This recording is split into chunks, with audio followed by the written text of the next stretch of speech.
The Gospel of John, chapter 18. All right, so we have the presentation of Christ, the public ministry of Christ, and then we have the private ministry of Christ, and now the passion of Christ.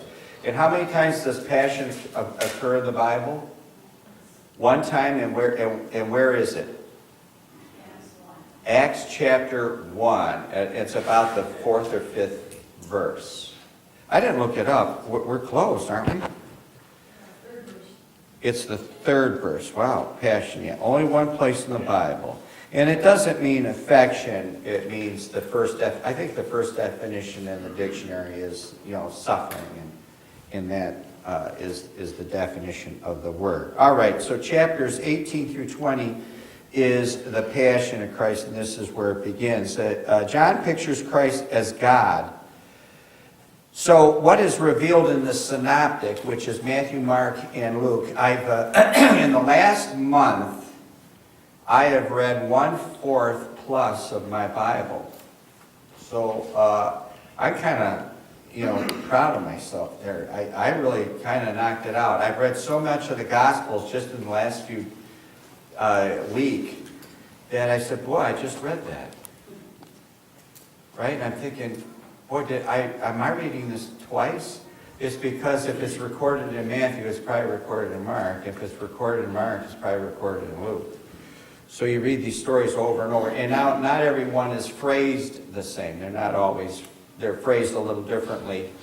So the examples, what's revealed in John, what is left out, these are things that are left out that are in Matthew, Mark, and Luke. And it would be more physical things, since John pictures Christ as God, that Peter, James, and John, they watch with him in the garden. Jesus praying is not found in here. Jesus falling on his face is not found. Jesus' agony, Jesus' bloody sweat, not found. Where do you find the bloody sweat? Luke, yes, you find it in Luke. Of all the books, we say, what's the favorite book is the Bible. Then if you had the choices, it's the New Testament. If it's not the New Testament, it's the book, and the selection is John. I was telling the wife today, I kind of prefer Luke over John. It's a lot longer. There's a lot of details in there. I can see where John, people would select that. But that's found in Luke. The angel ministering to Jesus, where's that found also? Is also found in Luke. And the devil's kiss, Judas's kiss, is found there also. All right, verse 1. When Jesus had spoken these words, he went forth with his disciples over the brook Kidron, where was a garden, into the which he entered and his disciples. All right, now, the garden is called, anybody know what the garden is called? Gethsemane. Yes, now let's turn to Matthew 26. Anybody know what it means? All right, well, we'll do repetition. I know we've done this before, but we're here now, right? And we're in Gethsemane. They're in this garden that they're familiar with. Judas would be familiar with that was a regular place to go. It means olive press, is where, if you go out in the country and you want to go visit, what's a grist mill? Why do they call it a grist mill? But what does the grist mean? I don't know. I'm kind of dumb. That's where they mill grain. Grain. That's what grist means? The word grist? Really? Yeah. Well, we've been to these grist mills where they're grinding the grain. One time, where were we, honey? Oh, we were in Hershey, I think, PA.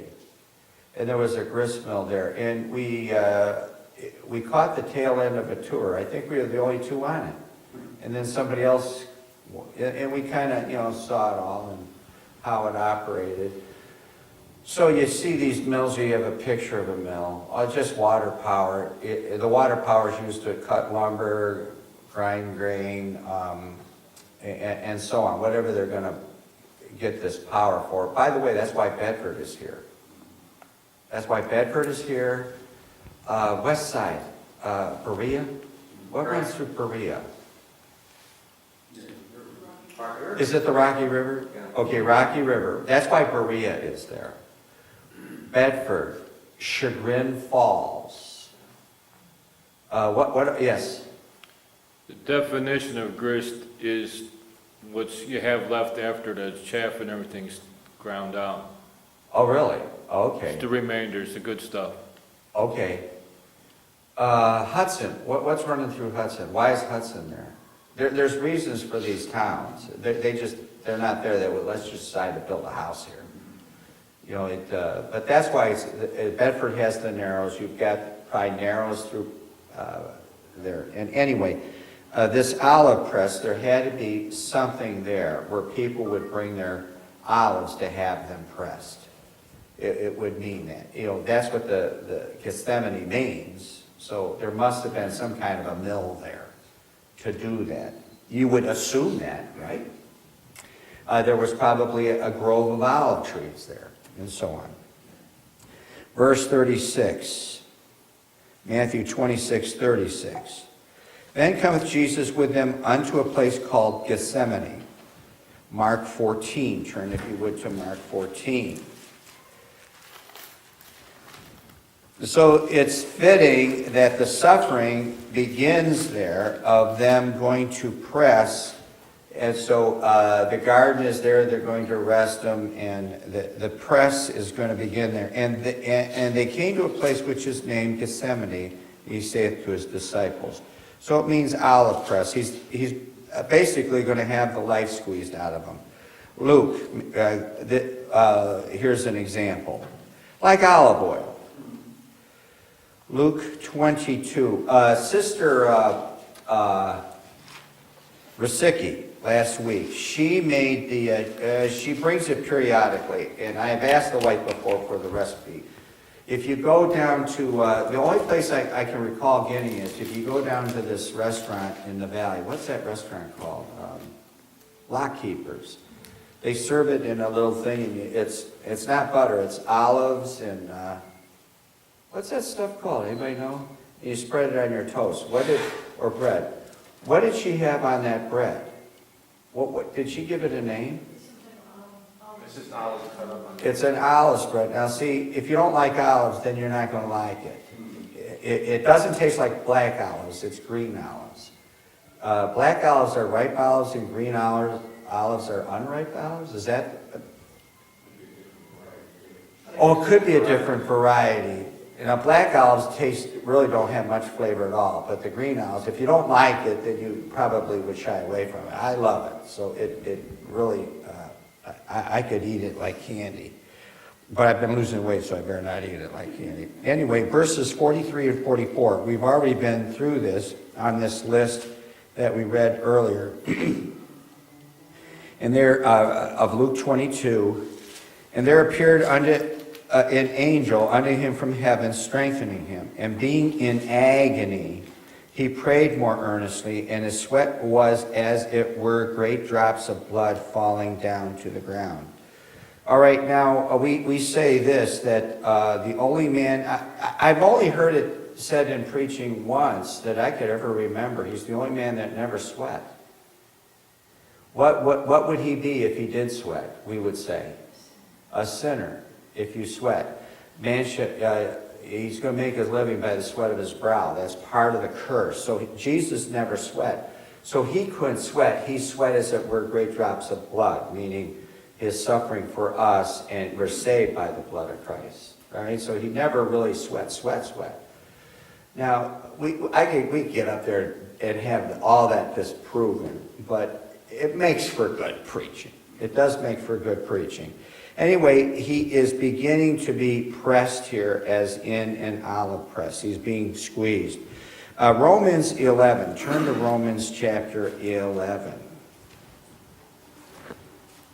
Things that are said. This would be Romans 9, 10, and 11 who is the topic, or what nation is the topic in Romans 9?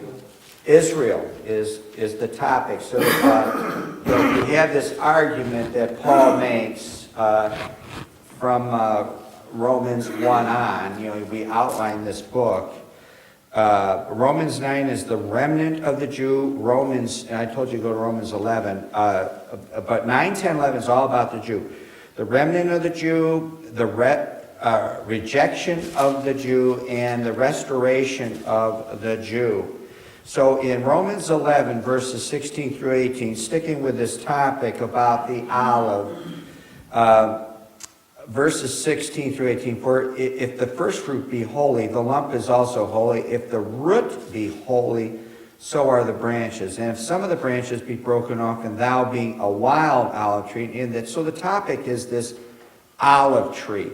We're grafted in among them, and with them partake of the root and fatness of the olive tree.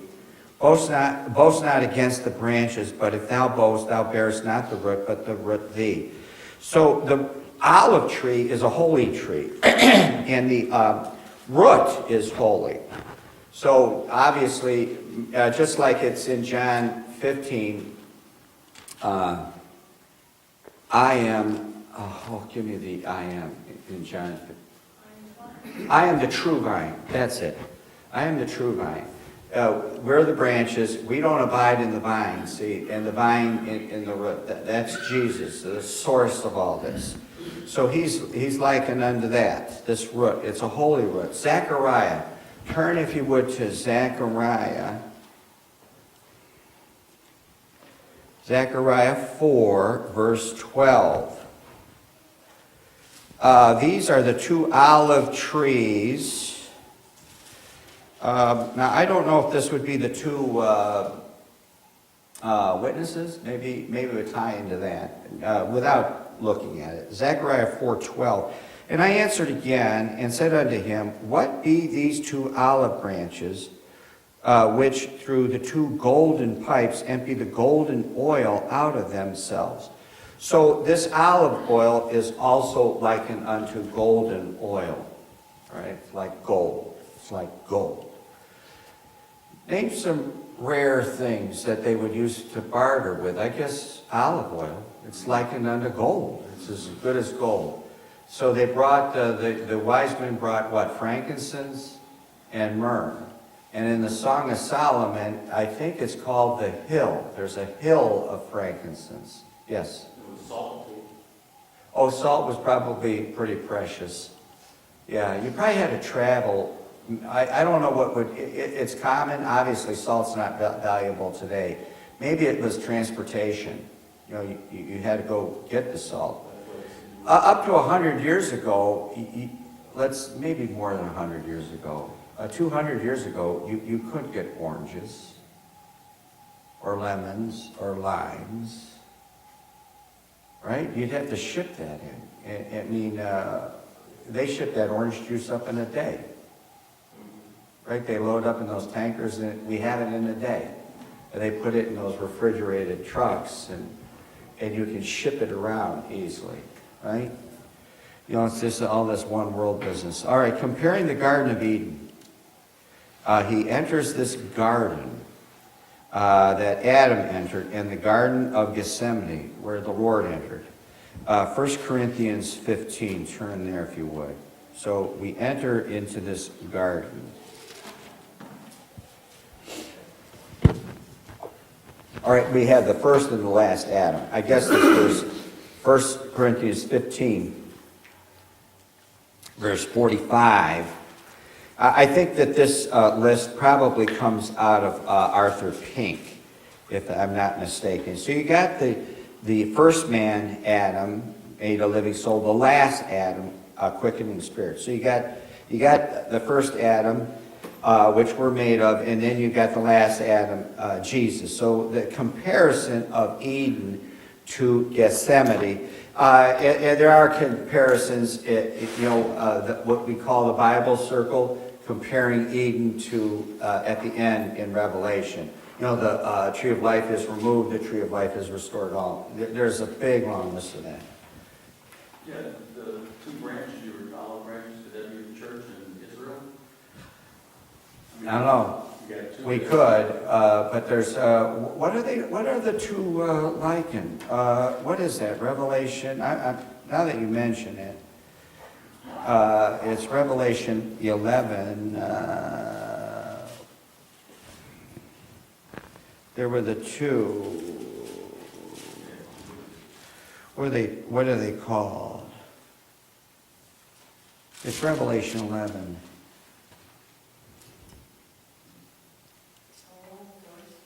It's verse 4. What does it say? These are the two olive trees, see? It is olive trees. So I would like, and now verse 4, it does say Zechariah 4:3, and the verse I gave was Zechariah 4:12. So they're likening them as unto them. Okay? You can see that there. All right? All right, I guessed right. All right, Eden, comparing Eden and Gethsemane. All right, one is paradise, the other is the opposite of that, dreadful. In Eden, he conversed with Satan. In Gethsemane, he conversed with the Father. Adam sinned in Eden, Christ suffered in Gethsemane. Adam fell before Satan, fallen nature. And Judas and the soldiers fall before Christ. In Eden, we lose. In Gethsemane, we win. Adam received the fruit from Eve. Christ received the cup from the Father. All right? Suffering the wrath of all the sins have been, the wrath of God the Father on all the sins from the beginning of the world, right? Adam hid himself. In Gethsemane, he shows himself. God sought Adam, right? And he hid himself. In the garden, Christ sought God. Adam was driven from the garden. Christ was led from the garden. The sword was drawn in Eden to keep man out, the sword was sheathed, right? Remember he said, put up thy sword? All right? Now, back here to John 18. John 18. Now, I made an outline many years ago out of here. He, as God and through here, likening him to God, going up from verse 1 through including verse 14. If you notice at verse 15 there is a paragraph marking. So if we were to outline, I didn't outline beyond that. I don't think I did in these notes. I may have. But this outline, he has the power to confront. He does confrontation. He confronts his enemies.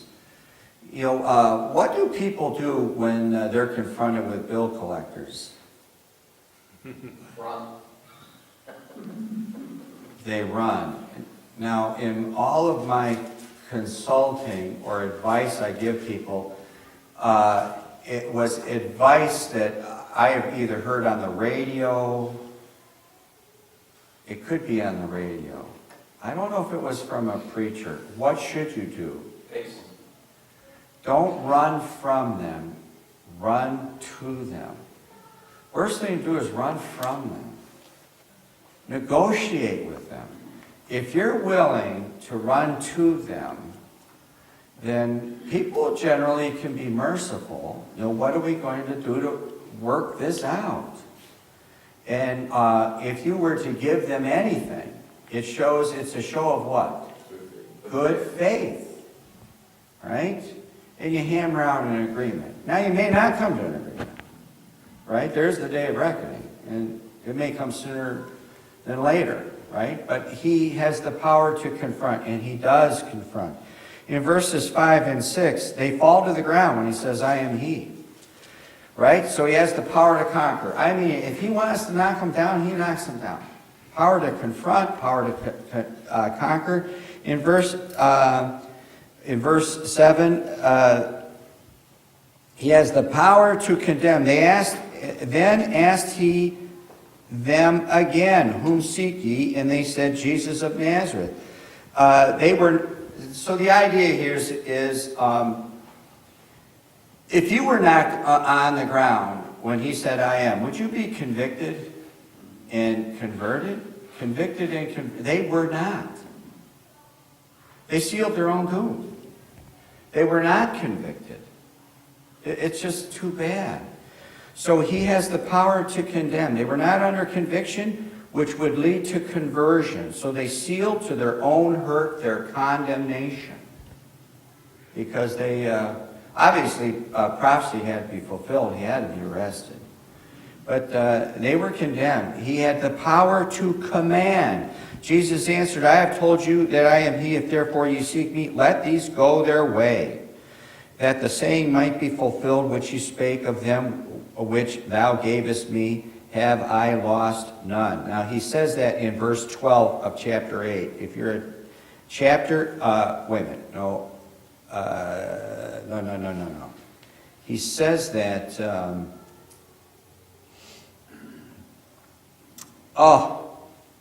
it might come up here later. I wanted to cross-reference that, but we'll skip that. He has the power to command. Let these go. He has the power to control the whole situation. Jesus was never out of control of a situation. If we're out of control in a situation, we're just victims of this. You know, he's not a victim. He's not a victim. What is the play that makes Jesus... I've never seen it. I've only heard it, maybe in preaching. What is the play that makes Jesus some kind of a victim? Yeah, you got it. That's the one. Yeah, that Jesus Christ superstar. Now, I've heard, I don't know anything about it. This is what I've heard. They make him out to be some wandering hippie, wandering through life, and then all of a sudden he discovers who, you know, it's just kind of a victim of circumstance. When we were in the Catholic Church, they made it out like that. I remember I was interested in this book. And I wanted to know more. They would have these Bible studies. Now, this church had 2,500 families, so you got 10,000 people coming to this church that are at least on the rolls. And I would be at this study. There were 10 or 15 people there, and I would ask questions, and I wasn't getting any answers. And the priest was there. He said, "Well, the main thing he wanted to direct whatever was in the monthly Priest magazine is the question, the big question is, when did Jesus discover he was God?" Thinking, you've got to dream that up in your mind. I'm thinking, well, why would I even want to think that? You know, but when did Jesus, and then they're all when did Jesus always knew he was God. He always knew he was God. He wasn't out of control at any time. And right then and there, I thought, man, I'm never going to learn anything here. You can't figure, priest, you can't figure that out? I knew more than he did. Verses 10 and 11. Then Simon Peter, having a sword, drew it, smote the high priest's servant, and cut off his right ear. The servant's name was Malchus. Then said Jesus unto Peter, Put up thy sword into the sheath. The cup which my Father hath given me, shall I not drink it? All right, so he was always not only in command, but in control. And, you know, he was in control of the situation. And it's revealed here, and the perpetrator is revealed, because we say that most likely by now, since John lived to be 100, and when this book was written, that Peter most likely was already dead. So they couldn't find him and arrest him. So the idea is, you can't get me. He's already dead. And he has the power to consecrate. I got to come up with another C word. Power to consecrate. In verses 12 through 14. Then the band and the captain and officers of the Jews took Jesus and bound him, led him away to Annas first, and he was the father-in-law to Caiaphas, which was the high priest that same year. Now Caiaphas was he which gave counsel to the Jews that it was expedient, profitable, that one man should die for the people. So consecrate. Jesus was then the Lamb of God, the sacrifice. All right, power. He was the official lamb that was going to be separated. And where do you find the Passover lamb? Exodus chapter 12. Ten Commandments, Exodus chapter 20. And Deuteronomy means second, Law. right, second giving of the law, correct. And you find that in Deuteronomy 5, or I think it's Deuteronomy 5, where the law is spelled out again. All right, so, and then how many days were they to keep the lamb up to make sure it was perfect? No? No, I'm pretty sure, well, let's go there. I think it's 4. Exodus 12. Now, obviously, there's no 4 days left there. So the idea is, if we want to count 3 days and 3 nights, you know, you got these theologians, they can't count to 3 days and 3 nights. Jesus was crucified, we say, on Good Wednesday, not Good Friday, Good Wednesday, to make the 4 days and 4 nights. When was the triumphant entry? I'm just reconciling this in my own mind. It was the week previous to the resurrection. We say it's the week, well then between that Saturday or Sunday, count to Wednesday, you got the 4 days. You got the 4 days. And then another would be, when did the priest say it was expedient that one should die for the country, and he covenanted with Judas for the 20 pieces of silver. 30, did I say 20? It's who's 20? Joseph is 20 pieces of silver. I say there's inflation. It's the 30 pieces in Zechariah. 30 pieces of silver. That's probably when they start examining him. That's probably the 4 days. Exodus 12. Anybody see the 4 days? Maybe, I hope I'm, oh yeah, the 10th day of the month, and he keeps it until the 14th day of the same month. Okay? The 10th day, oh, I'm sorry, I already moved it. What verse? All right, I already moved, I'm sorry. Exodus 12, it's verse 3. Look at verse 3. In the 10th day of this month, they shall take to them every man a lamb.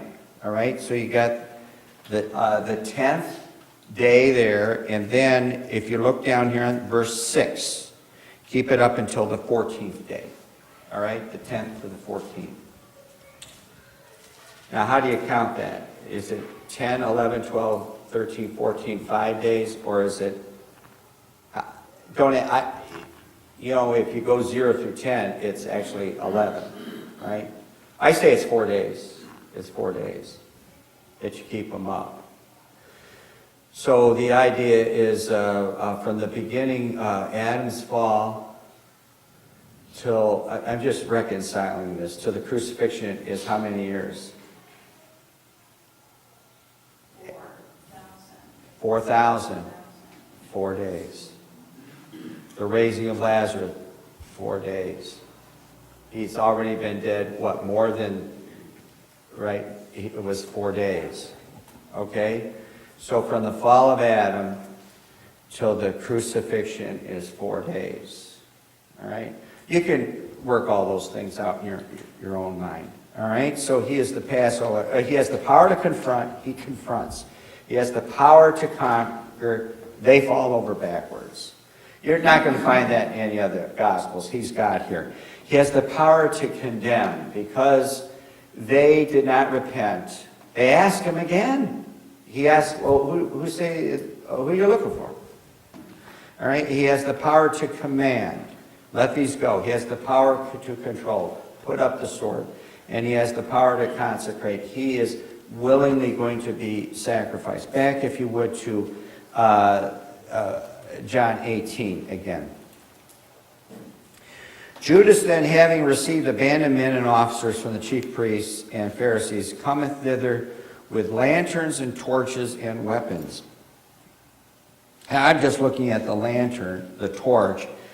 I don't know, I brought this up in a sermon once. What's so sad about this, they go with a light, looking for the light. I just thought I'd throw that in there. They come with a light to look for the light. I am the light of the world. Where's that found? John, right after the woman who's caught in adultery, and he writes in the dust of the earth. 6. No, that's I am the bread of life. 5. I am the bread of life is the first one. John, you're cheating. It's 8:12. I know. Well, I want you to know them. I just want you to know them. All right. I think that's the second. Is that the second one? That's the second one. I am the bread of life. I am the light of the world. John 8:12. That is the second one. And then you go to John 10. You have the door and the good shepherd. Then you got I am the resurrection of life, John 11.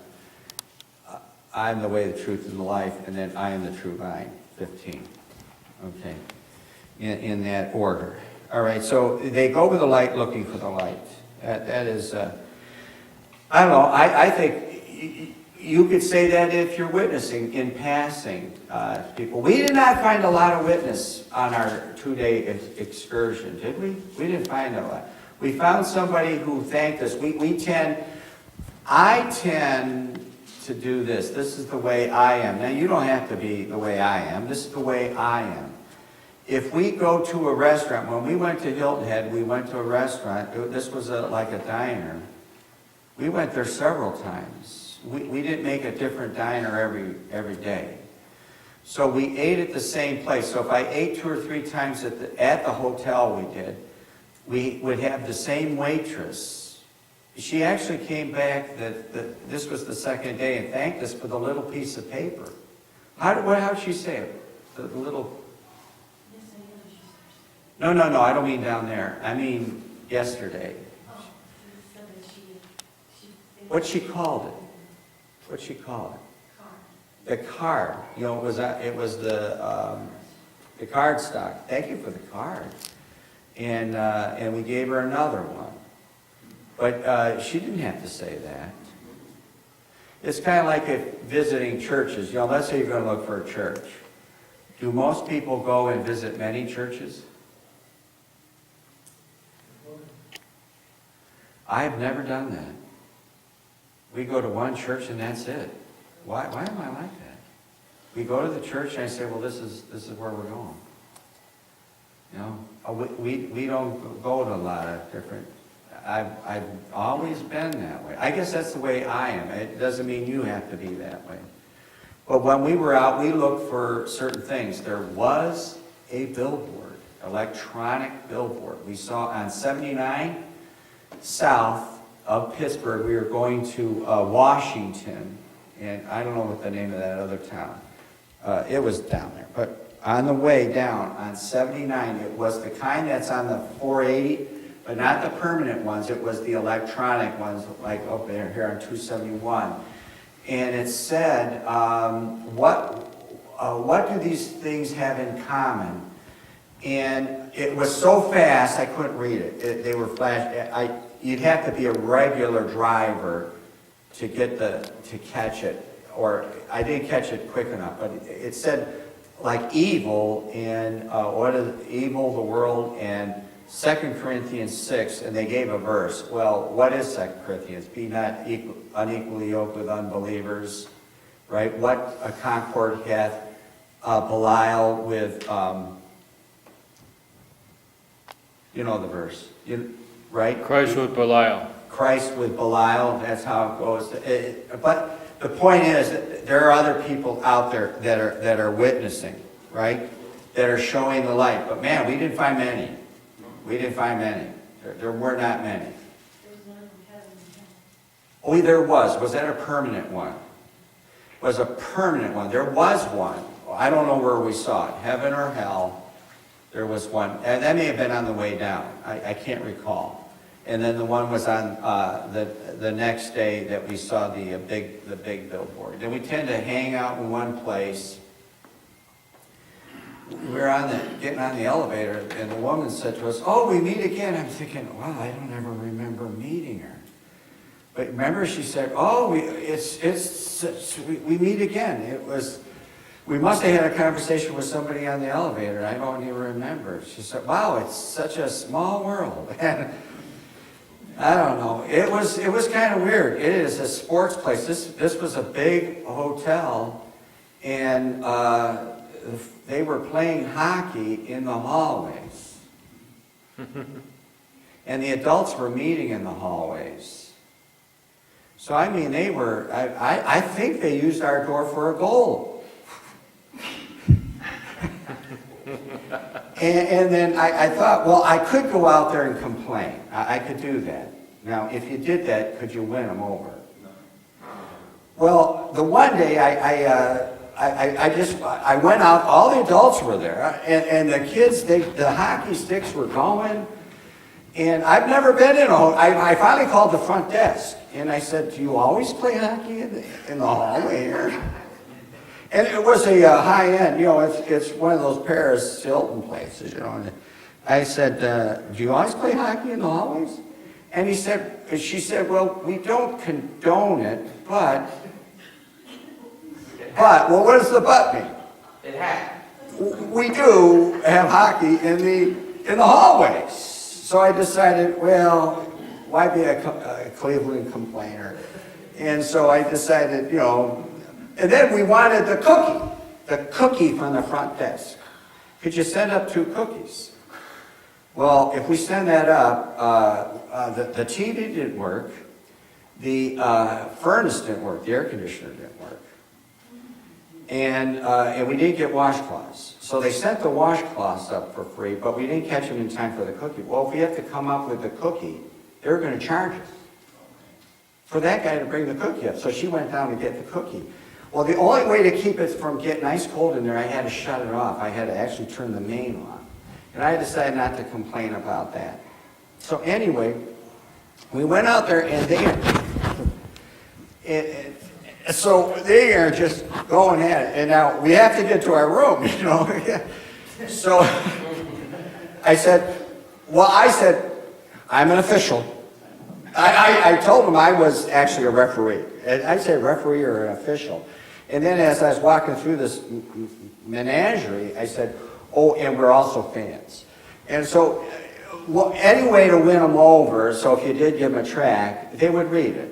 Instead of, listen, as a kid, I got a track as a kid in a magic set. And man, I read that over and over and over and over, that optical illusion one. And I was so, I didn't read what it was. I still say we need to make that. Anyway, the light.